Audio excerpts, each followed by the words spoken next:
What's up guys, you already saw the title of this video, and honestly when they announced it you knew this was coming. On the day of I had multiple people asking if I was going to do a review video on it, and because I knew this was going to happen I had already made plans to do this video. I know it's a bit late, but I needed to get the in-game footage of some of the new armors, but that required me to rep up on some of these heroes, so that took a little bit of time in of itself. Before we go any further in this video, I have a few things I need to say. For starters, go vote on the poll for what hero I should do next on my analysis video. We just finished Highlander. The poll will be in the description and the pinned comment. Now go vote. Next, if you've been watching this channel for any length of time, you'll know that I judge the merit of each armor based on how realistic it is to its historical counterparts and how feasible it is to actually protecting someone. Most of these armors coming up aren't very historical, so we're mostly going to focus on the protection unless stated otherwise. We've got a lot to get through, so I'm going to have to move quite quickly. Finally, and most painfully, I have something I need to say that might upset a few people. A lot of you guys were commenting on how much I'm going to love this armor and how clean all of this armor is and how rust-free it is. Let me say this right off the bat, I do not dislike this armor, I think it's fine. I will note the few that are pretty exceptional, but there are a few overarching issues with them. Let me state first and foremost, I'm only going to be saying this to be 100% candid with you guys. I'm not deliberately trying to bash it just to be contrarian, but I'm also not going to sugarcoat it just to be some sort of hype beast. If you love these armors, that's awesome. I want you guys to enjoy these things. I do not wish anyone to not enjoy this game. That being said, let me explain some of the issues with these armors. For starters, they are all reskins of old armors with new textures on them. That isn't inherently a bad thing, but we will see some armors that are just really wonky.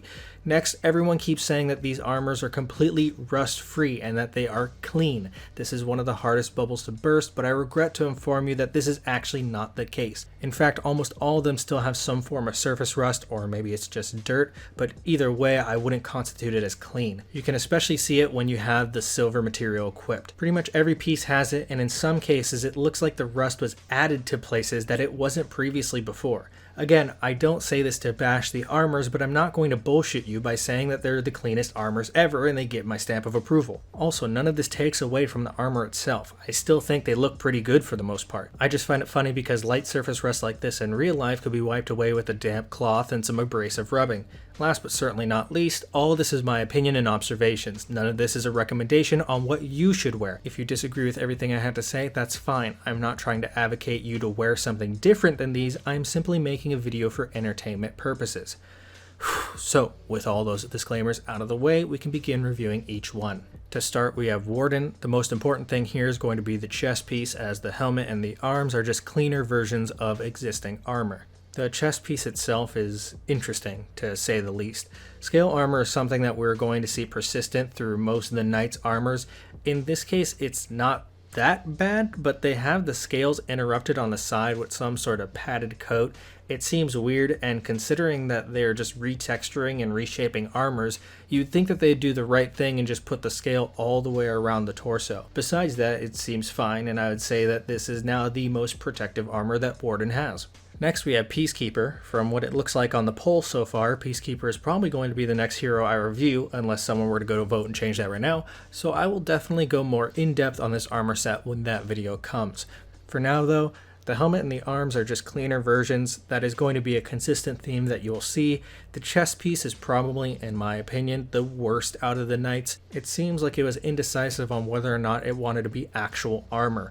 It barely protects her chest, and besides a strip of scale on the front and back, there's no more protection than that. They really need to either double down on the idea that it's armor or not go for armor at all. I would have preferred more clothes for PK than this, honestly. Next, we have the man, the myth, the incredibilis, Centurion. Like before, the helmet has nothing new to talk about, but for the arms there is something new. As you can see, there are chainmail sleeves at the top coming from the torso area. On the chest piece, we have the breastplate along with the chainmail together. So this is going to be one of those situations where we're going to talk about the history of this. If you watch my Centurion analysis, then you would have remembered me talking about the lorica musculata and the lorica armata, which are the muscle cuirass and the chainmail hauberk respectively. Being that this is the first time that Centurion has actually had chainmail sleeves, they really should have doubled down and just removed the muscle cuirass so that he's just wearing chainmail, thus completing his entire set of armor with the lorica armata, lorica segmentata, lorica squamata, and the lorica musculata. I don't know how difficult it would have been just to remove the muscle cuirass, but that would have been pretty cool if they did. In my opinion, less is more. They don't need to always tack things on to make it unnecessarily gaudy. That being said, this armor is still really good, and Centurion has always had drip, so this is just another cool armor piece to add to his collection. Next we have Gladiator, and this is probably the most disappointing armor set out of all the knights. There is barely anything new worth mentioning other than the fact that he has a scaled loincloth thingy. Instead of using the scale texture, they should have used the chainmail texture and then put the chainmail texture shirt on them. The female Glad already has a shirt on, so I don't know how difficult something like this could have been. I feel like they really dropped the ball in this one. Next we have White Prior, and there really isn't much to talk about here as it is just a lighter version of existing armor. One thing I will mention is the arms. If you watch my Black Prior analysis, you might remember me talk about the arm protection and how each variant has a different level of protection. This new one is part of the highest tier protection due to it having full hand protection and elbow protection. So having a new set without the demon face coming out of the elbow was great, and I thought this would be one of the best armor pieces for this hero. That was until I realized that they actually took away armor from him. You can see the chainmail is gone from this new one in comparison to the other variants. I swear to God, man, one step forward and two steps back. Same with the chest piece. I really like Cameo's legacy, so it would have been nice to have a cleaned up version of that, but once I saw that the chainmail was gone there too, it was a deal breaker for me. Next we have Warmonger. There isn't much to say here. She's always had the best armor in the game. This is just more to add on top of that. One interesting thing is that the breastplate here has a scale texture on it. And although they might have done that just because they might as well keep the theme of scales for the knights, because it is right on the cuirass itself, it almost seems like an etched design to me. There are some examples of scale design on plate armor purely for aesthetic reasons, so I guess that is neat. Next we have Lawbringer. Nothing really to talk about. The scale standards are nice, but considering that they just flop about, I don't know how helpful they would actually be. Still some really cool armor though, I guess. Next we have Conqueror. This hero saw a huge improvement with this armor set. This might genuinely be the first true chest protection that is viable and recognizable. Still no protection on the sides, which is stupid considering that there is literally a hero whose move is to stab you in the ribs, but this is still an upgrade in my opinion nonetheless. One thing to point out that actually makes this chest piece different than Peacekeeper's chest piece is that this actually provides enough coverage to warrant wearing it. As you can see, Peacekeeper's scale armor is a sad little strip, while Conqueror's chest piece at least covers a majority of the surface of their chest and even a little bit more to curve around the pectoral area. Per usual, the arms and the helmet of this set don't have anything interesting to talk about. Next is Raider, probably the one who got shafted the most in the most unintentional way.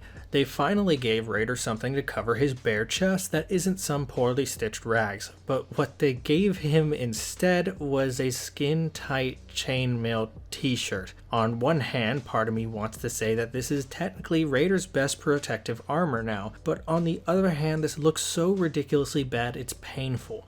I wanted to find out why Raider's new armor set looks like it's one of those stretchy workout shirts. I then found out that it's because it's not a shirt at all. That's actually their skin. In the most subtle case, you can see how the chainmail actually curves around male Raider's muscles and has the same amount of thickness as wearing nothing at all. In the most obvious case, you can see that female Raider is still wearing her bra over her chainmail. They didn't even take the time to hide the fact that this chainmail is just retextured skin. I am certain that they don't expect us to believe that the female Raider is just wearing chainmail over her bare skin and then put a bra over on top of the chainmail. This set is so ridiculous and awful that it's just pain to look at. Next we have Berserker. Honestly, maybe it's because I don't play Berserker at all, but this just looks like all the other Berserker armors in my opinion.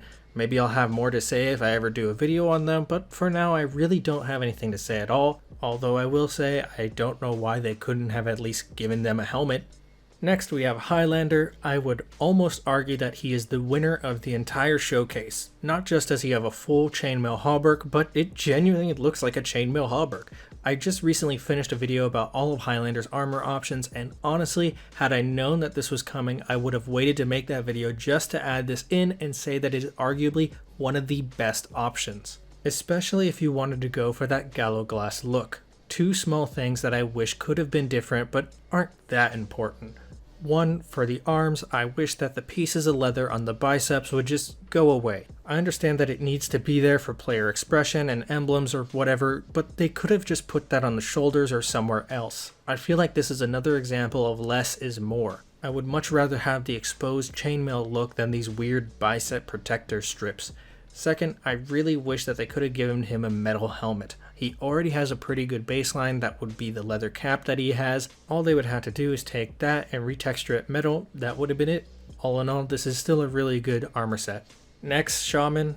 I mean, it's Shaman. Shaman looks like Shaman. I can see she's wearing some sort of chainmail under her coat, but no matter what you do, it's still Shaman. I feel like Shaman mains probably don't quite care for this armor set, but I don't know.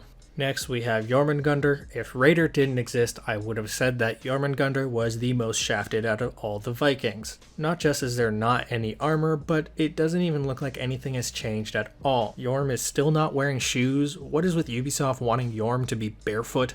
Also, how do we live in a world where Shaman has more armor now than our resident Warhammer wielder? This one is just pretty bad in my opinion. Next we have Warlord. I don't have Warlord to rep 8 yet, so I don't know what all of his armor options look like, but from what I see here, he's got chainmail, which is good.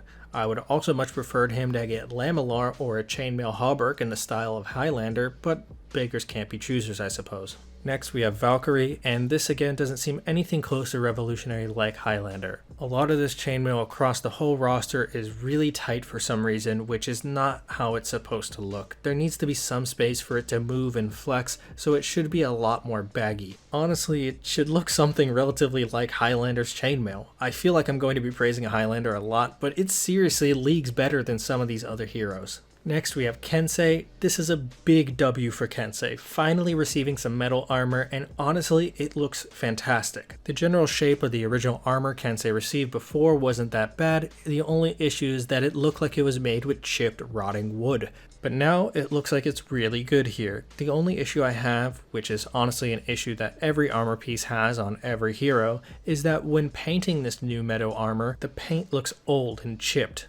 Luckily, this can be circumvented by not applying paint and instead changing the material, but people should be able to paint their armors without it looking like it has been through a hurricane.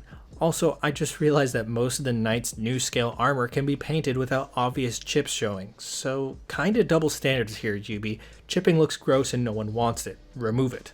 Next we have Orochi, and honestly the same as Kensei to an extent. Metal armor upgrade, it looks good. I don't have Orochi max, so I can't look at it myself in game, but from what it looks like here, it's gonna look good. Orochi does have some issues with their armor in general, but that is more of a discussion we'll have about the character rather than this armor piece specifically. For what it is, I would call this a win. Next we have Shinobi, and in true Shinobi fashion, they got shafted by Ubisoft. So as you can see here, they have a typical Japanese type of chainmail pattern, but on their body and head itself. Not just does it look tacky, but it also isn't how that kind of chainmail is supposed to be used. I feel like I'm going to do a dedicated video just on Shinobi where I can go more in detail about this, but in short, Shinobi just looks weird here.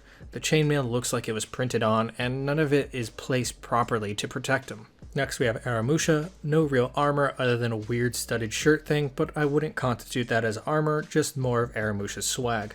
I personally wish that we could have got some pieces of Orochi or Kensei armor on Aramusha, but I also understand that this hero isn't supposed to be armored, I guess, which is kinda opposite to what a Ronin would do. Just because a Ronin was no longer in the service of Daimyo doesn't mean that they weren't allowed to have any armor. I feel like people should have the option to choose whether or not they want to have armored Aramusha or clothed Aramusha. Either way, this looks cool. More Aramusha stuff, I guess.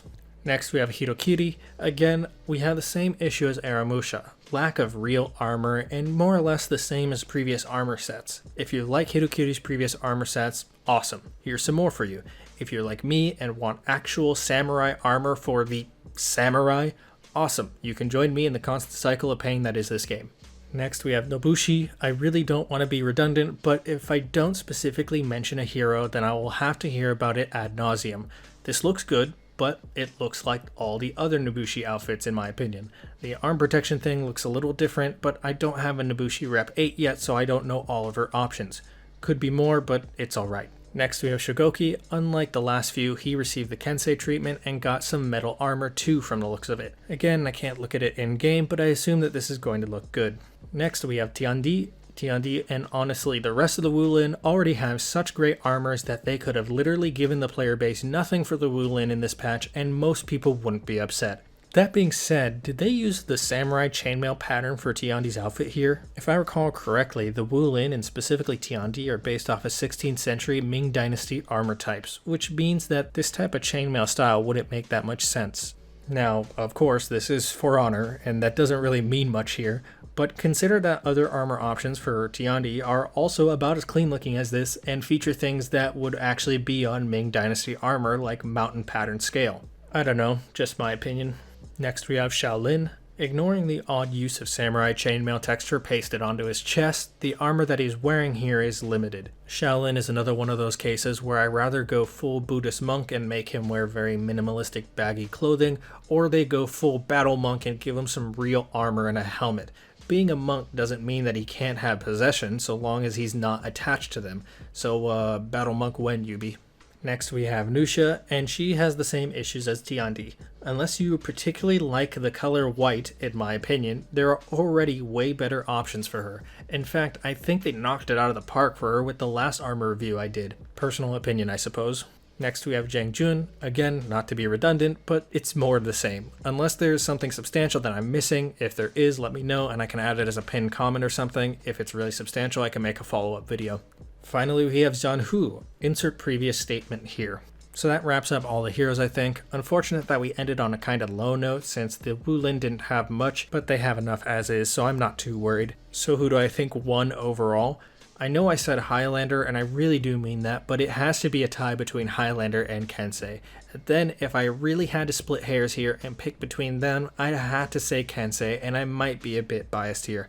I just think that the metal armor for the samurai has been a long time coming, and the fact that it's here and it looks fantastic is just great. Meanwhile, it's great Highlander has some chainmail too, but if you watch my Highlander analysis, you'd remember that he doesn't really need armor that much depending on your purposes. That pretty much wraps it up. Go vote in the poll in the pinned comment or description. If you liked the video, please hit the like button to get this video out to other people. It costs you nothing and helps get this video get through the algorithm. If you like videos like this, subscribing will be your best bet to stay up to date. Also, thank you to my YouTube members, specifically Grant Bork for being the highest tier. If you'd like to become a member and support the channel, the join button is down below. With all that said, if you have any questions, comments, concerns, or favorite armor that you'd like to share, go ahead and leave that down below. Thank you all for watching, and I'll see you guys next time. Peace.